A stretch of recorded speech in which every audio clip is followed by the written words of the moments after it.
Deixei claro para ele no primeiro encontro que não estou mais para jogos, que me diverti nos meus 20 anos com muitos homens e que agora quero algo sério. Quero engravidar em 9 meses e me casar em 1 ano. Ele só se levantou, me disse boa sorte e foi embora rindo. Por que os homens fogem do compromisso? Durante toda a minha juventude, eu fiz exatamente o que qualquer mulher inteligente e dona de si deveria fazer. Passei dos 20 aos 29 anos viajando pelo mundo, frequentando as melhores festas e saindo com dezenas de homens interessantes. Nunca me deixei prender por relacionamentos medíocres ou por promessas vazias de rapazes que não tinham nada a me oferecer. Eu sabia que aquela era a fase ideal para explorar minhas opções, acumular experiências e aproveitar a vida sem prestar contas a ninguém. Se algum homem achava que eu devia me aquietar cedo, eu simplesmente o descartava sem o menor peso na consciência. Afinal de contas, uma mulher bonita e vivida sabe exatamente o valor que tem no mercado afetivo. No entanto, assim que completei 30 anos, percebi que era o momento exato para virar essa página com maturidade. Eu não tinha mais paciência para encontros informais, conversas fiadas de aplicativo ou joguinhos emocionais de adolescentes. A minha meta de vida tornou-se muito clara. Eu precisava encontrar um homem financeiramente estabelecido, capaz de bancar o meu estilo de vida alto e de me dar a estabilidade que eu merecia. Eu queria um casamento luxuoso, daqueles que estampam revistas, e desejava começar a construir minha família sem perder mais nenhum segundo. Para mim, isso não é exigência absurda, mas sim o mínimo que uma mulher com a minha bagagem deve esperar de um parceiro de verdade. Foi justamente nessa época de transição que a minha conhecida, a Ashley, decidiu intervir na minha vida amorosa.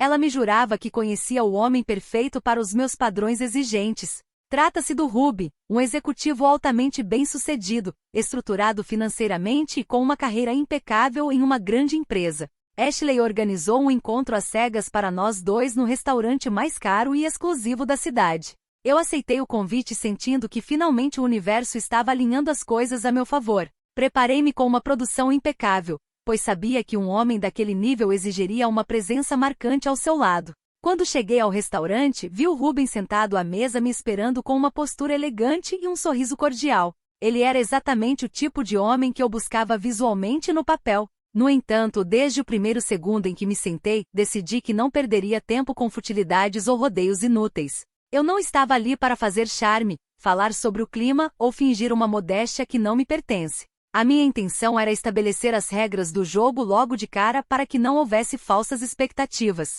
Um homem adulto precisa saber onde está pisando antes de tentar conquistar uma mulher decidida. Assim que os cardápios foram entregues, olhei bem nos olhos dele e iniciei o meu discurso com absoluta transparência. Fui extremamente madura ao relatar abertamente todo o meu passado sem esconder absolutamente nada. Expliquei que já tinha aproveitado muito a minha juventude, saído com inúmeros homens e vivido tudo o que tinha para viver. Deixei transparente que essa fase libertina tinha ficado para trás e que agora eu estava pronta para sossegar. Falei com orgulho da minha jornada, esperando que ele reconhecesse a honestidade brutal de uma mulher que não guarda segredos no armário. Em seguida, sem vacilar por um segundo sequer, passei para a parte prática das minhas exigências atuais. Deixei claro que não aceitei jantar com ele para ser apenas mais uma namoradinha de fim de semana. Impus como condição inegociável que eu queria engravidar nos próximos 9 meses para não perder meu relógio biológico. Além disso, exigi que o casamento formal ocorresse em no máximo 1 ano, com toda a pompa e luxo que eu tenho direito. Para mim, apresentar um cronograma estruturado é o maior sinal de responsabilidade emocional que alguém pode oferecer em um primeiro encontro. Não parei por aí, pois a saúde financeira da futura família é um pilar fundamental que não pode ser negligenciado. Comecei a pressioná-lo abertamente sobre os rendimentos mensais dele, seus investimentos e seus bens declarados. Questionei se ele teria a capacidade real de cobrir todos os meus gastos pessoais e manter o padrão de vida que exijo. Deixei transparente que ele deveria concordar formalmente com todas essas cláusulas antes mesmo de pedirmos a sobremesa. Afinal, para que perder tempo com um jantar longo se o homem não puder arcar com as minhas ambições legítimas? Durante todo o meu relato, percebi que o Ruben permaneceu em absoluto silêncio, apenas me observando fixamente. Notava-se no olhar dele uma mistura de choque e paralisia que eu interpretei de forma extremamente positiva. Na minha cabeça, ele estava simplesmente intimidado pela presença de uma mulher forte, madura e sem papas na língua. A maioria dos homens hoje em dia está acostumada com garotas submissas que não sabem o que querem da vida. Ver uma mulher que toma as rédeas da situação e dita os termos com clareza com certeza foi um choque de realidade para ele. Eu continuei detalhando como imaginava a nossa festa de casamento e a decoração do quarto do nosso primeiro filho. Falava com a convicção de quem está fazendo um favor ao organizar o futuro de um casal. O Ruben continuava sem dar uma única palavra, apenas tomando pequenos goles de água enquanto me escutava. Eu achava que a postura dele era um sinal de respeito e aceitação perante a minha autoridade narrativa. Afinal, quem em sã consciência rejeitaria a oportunidade de se casar com uma mulher tão resolvida e transparente? De repente, bem no meio de uma frase em que eu explicava o orçamento ideal para a nossa lua de mel, o Ruben simplesmente interrompeu. Ele colocou o copo de água sobre a mesa com extrema calma, sem sequer pedir licença. Olhou para mim de cima para baixo com um ar de deboche absolutamente insuportável e nojento. Soltou uma risadinha sarcástica que ecoou pelo ambiente elegante, atraindo a atenção de garçons e clientes próximos. Aquela atitude grosseira e sem classe me pegou completamente de surpresa, quebrando o clima maduro que eu havia construído. Antes que eu pudesse repreendê-lo pelo tom desrespeitoso, o Ruben simplesmente se levantou da cadeira devagar. Ele ajustou o paletó, olhou bem nos meus olhos com um desdém indescritível e murmurou apenas 2 palavras: boa sorte. Em seguida virou as costas e caminhou em direção à saída do restaurante sem olhar para trás nem por um segundo. Como se a humilhação não fosse suficiente, percebi segundos depois que ele não deixou um único centavo sobre a mesa. O executivo bem-sucedido me deixou sozinha com uma conta astronômica para pagar. Fiquei absolutamente perplexa e tomada por uma onda de indignação que queimava no meu peito. Eu fui a pessoa mais madura, honesta e direta que aquele sujeito poderia encontrar em toda a sua vida medíocre. Abri meu coração, tracei planos sérios e mostrei um nível de transparência que poucas mulheres têm a coragem de oferecer. Em troca, fui tratada com um sarcasmo infantil por um covarde imaturo que claramente não suporta lidar com mulheres decididas. Os homens de hoje em dia alegam que buscam relacionamentos sérios, mas surtam e fogem correndo na primeira vez que encontram uma mulher de verdade. Comentários da história principal. Usuário anônimo diz: a mulher chega no primeiro encontro parecendo um fiscal da Receita Federal misturado com uma fábrica de relógio biológico surtada. Quer engravidar em 9 meses como se fosse um pedido do iFood com entrega expressa, e ainda acha ruim que o cara fugiu para salvar a própria vida. Resposta da OP: ter metas claras e um cronograma definido na vida adulta se chama maturidade e planejamento estratégico, algo que claramente falta a pessoas medíocres como você. Homens fracos e inseguros sempre se assustam quando encontram uma mulher de alto valor que não aceita perder tempo com enrolação. Usuário anônimo 2 diz: quer dizer que a mulher forte, independente e de alto valor, teve que pagar o jantar caríssimo sozinha depois de ser abandonada na mesa como um fardo. O cara pagar para não te ouvir por mais 5 minutos foi o dinheiro mais bem economizado da história dele. Resposta da OP: o valor financeiro daquela conta não significa absolutamente nada para mim, pois tenho total capacidade de arcar com os meus luxos. O ponto central aqui é a falta de cavalheirismo e a infantilidade de um homem que prefere fugir rindo a ter uma conversa de alto nível sobre o futuro. Atualização 1. Já se passou uma semana desde que postei meu relato original sobre aquele jantar humilhante e a minha indignação só aumentou. Eu simplesmente não conseguia aceitar que um sujeito qualquer tivesse a audácia de me ridicularizar e me deixar na mesa de um restaurante. Toda vez que me lembrava da risadinha debochada do Ruben, meu sangue fervia de uma forma incontrolável. Eu sabia que não podia deixar aquilo impune, pois homens maus precisam encarar as consequências do seu comportamento abjeto. Era uma questão de justiça moral expor a verdadeira face daquele covarde para todo o nosso círculo social. A minha primeira atitude foi entrar em contato direto com a Ashley, a conhecida e responsável que teve a pachorra de me apresentar a esse monstro. Liguei para ela histérica exigindo explicações por ela ter me colocado em uma situação tão degradante com um homem tão desprezível. Não me limitei a contar a minha versão suave, aumentei os fatos para que ela entendesse a gravidade da situação. Disse a Ashley e a vários outros conhecidos em comum que o Ruben tinha sido extremamente agressivo comigo durante o jantar. Afirmei categoricamente que ele era um misógino perigoso que odiava mulheres e que tinha me ameaçado verbalmente. Espalhei essa versão para o maior número de pessoas possível ao longo dos dias seguintes, esperando uma rede de apoio e repúdio imediato. Para minha absoluta surpresa e fúria, a reação do nosso grupo social foi morna e cheia de dúvidas irritantes. As pessoas me ouviam com cara de desconfiança e algumas até questionavam se eu não tinha exagerado nas palavras. A própria Ashley tentou amenizar a situação, dizendo que o Ruben sempre foi um homem respeitoso e calmo em todas as ocasiões. Ver aquela passividade diante da minha dor só provou o quanto a sociedade costuma passar pano para homens abusadores. Percebendo que a reputação dele não seria destruída apenas com conversas e desabafos informais, decidi subir o tom da minha retaliação. Eu sabia exatamente onde doía em um executivo vaidoso, na sua carreira corporativa impecável. Passei horas pesquisando na internet tudo sobre a empresa de grande porte onde o Ruben trabalhava como alto executivo. Descobri o organograma da companhia, o nome dos diretores e o contato direto do Departamento de Recursos Humanos. Se o grupo de amigos não faria justiça, o corporativismo moderno se encarregaria de puni-lo severamente. Criei diversos endereços de e-mail anônimos utilizando redes temporárias para não deixar rastros aparentes da minha iniciativa. Redigi acusações extremamente detalhadas e graves contra a conduta profissional e pessoal do Ruben dentro e fora da empresa.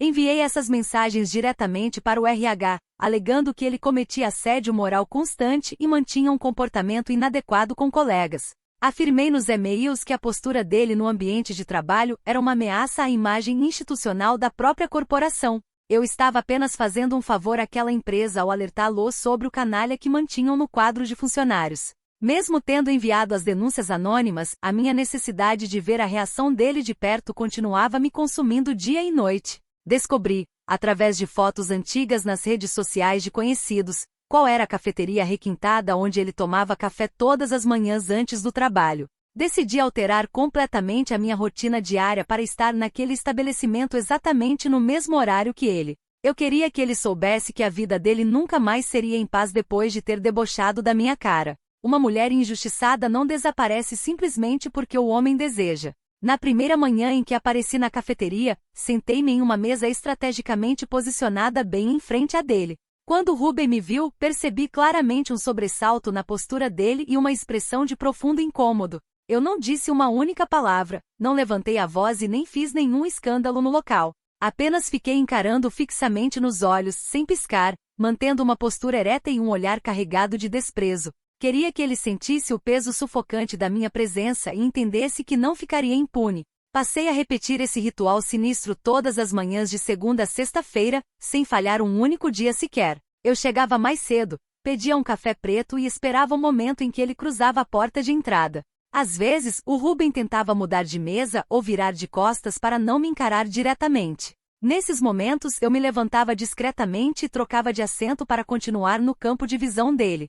Era uma batalha silenciosa de nervos onde eu demonstrava que a minha indignação não tinha prazo de validade. O Ruben começou a demonstrar sinais visíveis de irritação e desgaste psicológico com a minha presença constante e perturbadora. Ele falava ao telefone com as mãos trêmulas, olhava para os lados com frequência e saía do local muito mais rápido do que o normal. Ver o desconforto estampando no rosto daquele homem me trazia uma sensação momentânea de triunfo e reparação histórica. Afinal, quem mandou ele rir de mim e me deixar na mesa com uma conta pendente? Ele procurou essa guerra no momento em que decidiu me desrespeitar como mulher. Em um dos dias, quando ele estava saindo apressado da cafeteria, passou perto da minha mesa e murmurou para eu deixá-lo em paz. Respondi apenas com um sorriso frio e sarcástico, imitando exatamente a mesma risadinha debochada que ele deu no restaurante. Ele balançou a cabeça com raiva e foi embora pisando fundo em direção ao seu carro importado.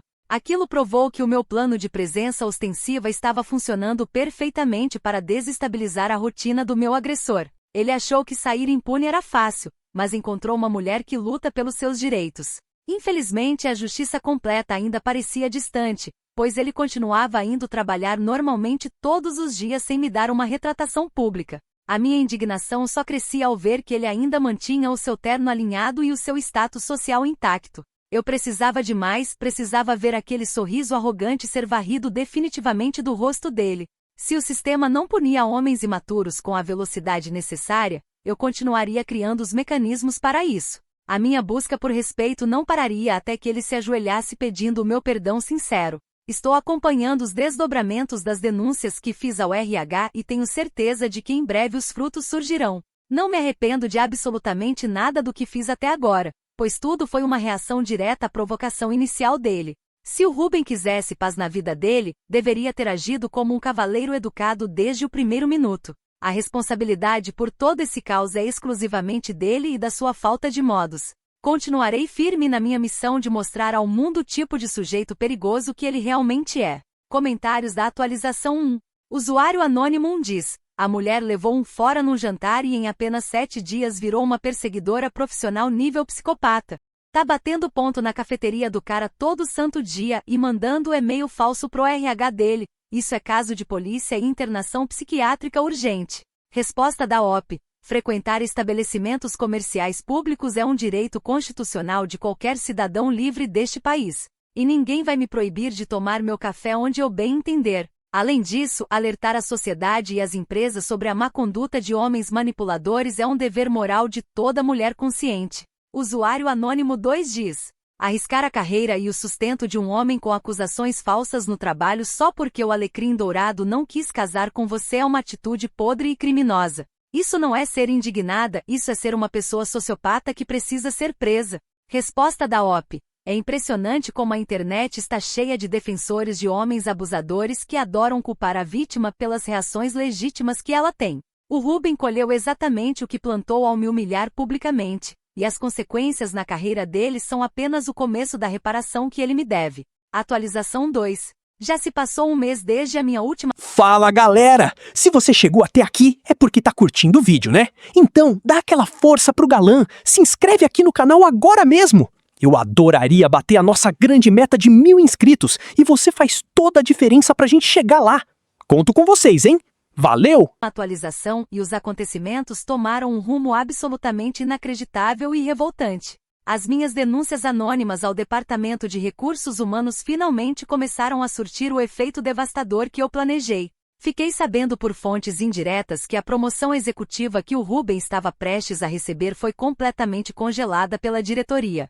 A empresa abriu uma investigação interna rigorosa para apurar a conduta ética dele e a liderança parecia bastante apreensiva. Ver a carreira dele balançar trouxe uma lavada na minha alma, provando que a minha luta por justiça não era em vão. Contudo, quando eu achava que o universo finalmente estava corrigindo as coisas, descobri algo que fez meu sangue ferver de raiva acumulada. Fiquei sabendo que o Rubem começou a sair socialmente e a namorar a Ashley, a própria pessoa que nos apresentou. Aquele sujeito teve a pachorra de se envolver com uma conhecida minha logo após ter me humilhado daquela forma grotesca no restaurante. E a Ashley, uma falsa de marca maior, aceitou sair com um homem que tinha me tratado como lixo semanas atrás. Ver essa traição dupla esfregada na minha cara foi a maior afronta que já sofri em toda a minha existência. A ideia daqueles dois rindo da minha cara juntos enquanto aproveitavam encontros românticos me deixava sem dormir durante noites seguidas. Eu não podia aceitar que eles construíssem uma história feliz sobre as ruínas da minha dignidade ferida.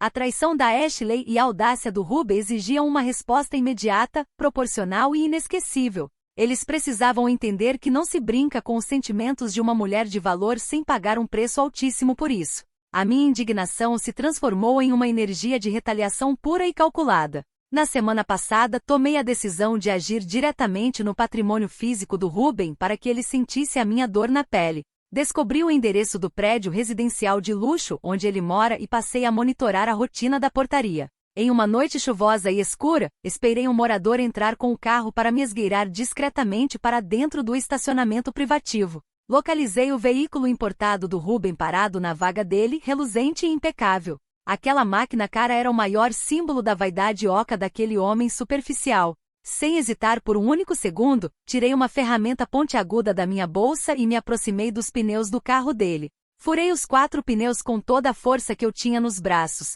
ouvindo o ar escapar com uma satisfação indescritível. Não satisfeita com o dano físico, arranhei a lateral da lataria com a mesma ferramenta, deixando uma marca profunda. Na minha cabeça, aquilo não era vandalismo fútil, mas sim a cobrança justa pelo valor da conta do jantar e pela humilhação. Ele rasgou meu orgulho e eu rasguei os pneus do brinquedo predileto dele.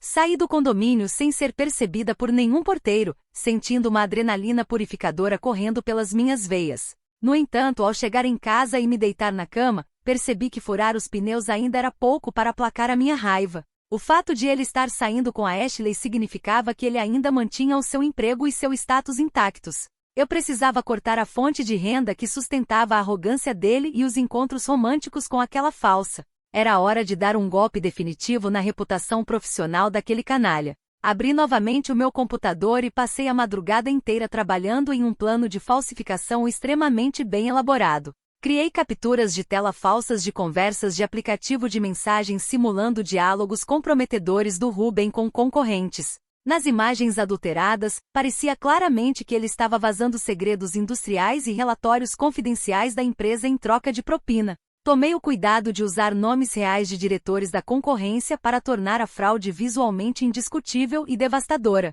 Em seguida, descobri o e-mail pessoal e profissional de Damião, o chefe direto do Ruben e diretor executivo da companhia. Enviei um e-mail bombástico para o Damião anexando todas as capturas de tela falsas e uma carta explicativa bem redigida.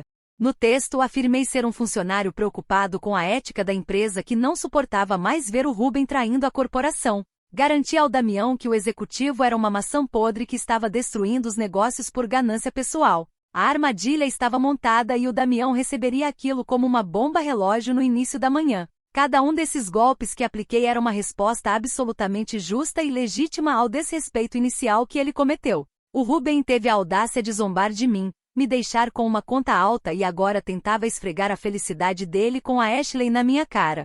Se ele tivesse se comportado como um homem educado e aceito os meus termos com respeito, nada disso estaria acontecendo. Ele é o único culpado por cada gota de caos que está desabando sobre a vida dele agora. Quem planta deboche e desdém colhe uma tempestade de retaliações implacáveis. No dia seguinte, passei em frente ao prédio dele e vi o guincho rebocando o carro dele com os pneus murchos e destruídos.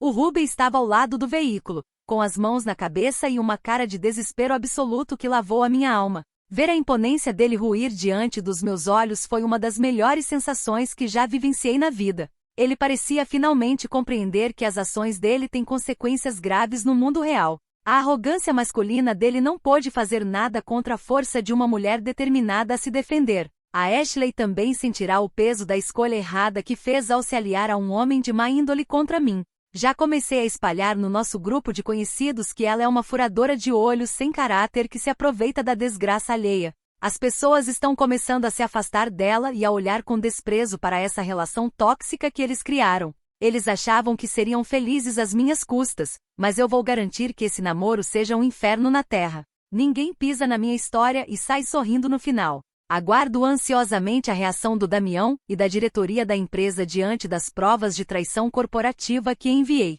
Tenho certeza de que a carreira do Ruben está com os dias contados naquela instituição e que a demissão por justa causa é inevitável. Quando ele estiver no fundo do poço, sem dinheiro, sem carro e sem emprego, talvez ele aprenda a tratar uma mulher com o devido valor. Até lá, continuarei vigilante e pronta para aplicar novas correções morais sempre que achar necessário. A minha indignação só se apagará quando a reparação for total. Comentários da atualização 2. Usuário anônimo 1 diz: a garota destruiu o carro do cara, forjou provas de crime corporativo pro chefe dele e ainda acha que tá fazendo justiça moral. Tudo isso porque o cara não quis engravidar ela em 9 meses no encontro às cegas. Isso é caso de interdição urgente. Resposta da OP. O desrespeito e a humilhação que sofri naquele restaurante foram agressões profundas à minha dignidade que exigem reparações proporcionais. O Ruben foi quem iniciou essa guerra quando resolveu rir da minha cara e me abandonar com a conta. Portanto, ele é o único responsável por tudo o que está acontecendo com o patrimônio dele. Usuário anônimo 2 diz: parabéns ao Ruben e à Ashley por estarem juntos. Torço do fundo do meu coração para que eles consigam uma ordem de restrição urgente contra essa maluca e que a polícia coloque ela atrás das grades o mais rápido possível. Resposta da OP. A Ashley é uma mulher falsa, invejosa e sem um pingo de caráter que se sujeitou a recolher os restos que eu descartei. Pode ter certeza de que o Ruben logo vai descartar ela da mesma forma nojenta que tentou fazer comigo, porque homens sem valor não mudam nunca. Atualização 3. Já se passaram 3 meses desde a minha última atualização e a situação tomou proporções épicas, culminando em um desastre inexplicável. A pressão acumulada dentro da empresa tornou-se insustentável depois das evidências falsas que enviei para o Damião. O Damião e a alta diretoria tomaram a decisão drástica de suspender o Ruben por tempo indeterminado do seu cargo executivo. Os advogados da corporação foram acionados para analisar as acusações de vazamento de segredos e assédio moral. Ver aquele homem orgulhoso afastado do trabalho e com a carreira completamente congelada foi uma vitória momentânea extraordinária. Sabendo que ele estava totalmente fragilizado, sem poder frequentar a empresa e isolado em casa, tomei uma decisão nobre e generosa. Decidi ir pessoalmente até o apartamento dele para lhe estender uma mão amiga e oferecer uma saída honrosa. Na minha cabeça magnânima, eu estava disposta a perdoá-lo de todas as ofensas se ele demonstrasse arrependimento genuíno. Eu cheguei a me planejar para oferecer ajuda financeira para mantê-lo durante a suspensão, desde que ele aceitasse retomar a nossa relação sob as minhas condições originais de casamento em 1 ano e gravidez imediata. No sábado à tarde, fui até o andar do apartamento dele e toquei a campainha com um sorriso caloroso no rosto. Quando Ruben abriu a porta e me viu ali, a reação dele foi a coisa mais ingrata e violenta que já presenciei. Ele não me deixou sequer concluir a minha proposta generosa de redenção e perdão mútuo. Começou a gritar comigo no meio do corredor, com um nojo e uma raiva profunda estampados em seu rosto desfigurado pelo estresse. Ele me chamou de louca, mandou eu sumir da vida dele para sempre e bateu a porta na minha cara com uma violência absurda. Fiquei absolutamente transtornada e chocada com tamanha ingratidão e falta de visão de futuro por parte daquele homem. Eu fui até lá com o coração aberto, oferecendo a minha vida, meu corpo e meu apoio financeiro em seu momento de ruína profissional. Em troca, fui expulsa como se fosse uma criminosa por um sujeito que não sabe reconhecer um gesto de misericórdia. A fúria que me dominou após essa rejeição brutal foi maior do que qualquer coisa que já senti em toda a minha vida. Ele cruzou a última linha vermelha ao desprezar a minha mão estendida. Esperei a noite cair e retornei ao edifício dele tomada por um sentimento de vingança que cegava meus pensamentos. Levei comigo um martelo, uma chave de fenda e um lata grande de tinta vermelha viscosa. Subi até o andar dele pelas escadas de serviço para não chamar a atenção dos porteiros na entrada. Fui até a porta do apartamento dele e comecei a danificar a fechadura eletrônica, quebrando circuitos até deixá-la completamente inutilizável. Eu queria que ele ficasse preso dentro do próprio apartamento sem poder sair para a rua. Em seguida, abri a lata de tinta vermelha e joguei todo o líquido sobre a porta dele, no capacho e nos pertences que estavam no corredor. A tinta manchou as paredes de gesso e o tapete nobre, criando um cenário de destruição visual perfeito. Na minha mente distorcida pela raiva, aquela tinta vermelha simbolizava o sangue do meu coração que ele feriu com sua ingratidão constante. Limpei minhas mãos rapidamente e saí do prédio convicta de que tinha deixado uma mensagem clara sobre o custo de me rejeitar. O que eu não sabia e que se revelou um detalhe fatal, era que o condomínio tinha acabado de passar por uma reforma de segurança. Eles haviam instalado câmeras de altíssima definição em todos os corredores e elevadores do andar exatamente naquela semana. Toda a minha ação de vandalismo, desde o martelamento da fechadura até o arremesso da tinta, foi gravada em ângulos perfeitos e com iluminação clara. O meu rosto aparecia de forma nítida em múltiplos vídeos enquanto eu destruía a propriedade do Ruben. Para piorar ainda mais a minha situação, a perícia digital contratada pela empresa do Ruben e pelo Damião avançou nas investigações internas. Os peritos rastrearam a rota dos e-mails anônimos que enviei denunciando assédio e vazamento de segredos industriais. Eles conseguiram identificar o endereço IP original de onde as mensagens foram disparadas antes de passarem pelos servidores temporários. Devido à minha pressa e ansiedade em ver a ruína dele, cometi o erro crasso de usar a rede Wi-Fi da minha própria residência para enviar todas as chantagens. A perícia conectou o endereço IP diretamente ao meu provedor de internet e ao meu contrato de pessoa física em meu nome. As autoridades policiais foram notificadas imediatamente e juntaram os laudos de computação aos vídeos em alta definição do condomínio. Eu não fazia ideia de que uma teia de provas esmagadoras estava sendo tecida ao meu redor enquanto eu comemorava a minha suposta vitória. Achava que estava imune porque minha causa era justa e pautada na reparação de um dano emocional grave. Nos dias seguintes, percebi que viaturas de polícia passavam com frequência pela minha rua, mas minha arrogância me impedia de ver o perigo real. Eu continuava convicta de que o Ruben era o único vilão dessa história e que os juízes entenderiam a minha dor. A minha indignação me cegou de tal forma que não consegui perceber que eu havia deixado um rastro gigante de evidências criminais por onde passei. A minha necessidade de controle e vingança atropelou o meu próprio senso de preservação e cautela elementar. A Ashley tentou me ligar algumas vezes, provavelmente para me avisar sobre a tempestade jurídica que estava se formando contra mim, mas eu a bloqueei. Não queria ouvir a voz de uma traidora e preferi me isolar em uma bolha de superioridade moral ilusória. Achava que eles estavam todos assustados com a minha força e que em breve o Ruben cederia aos meus pedidos de casamento.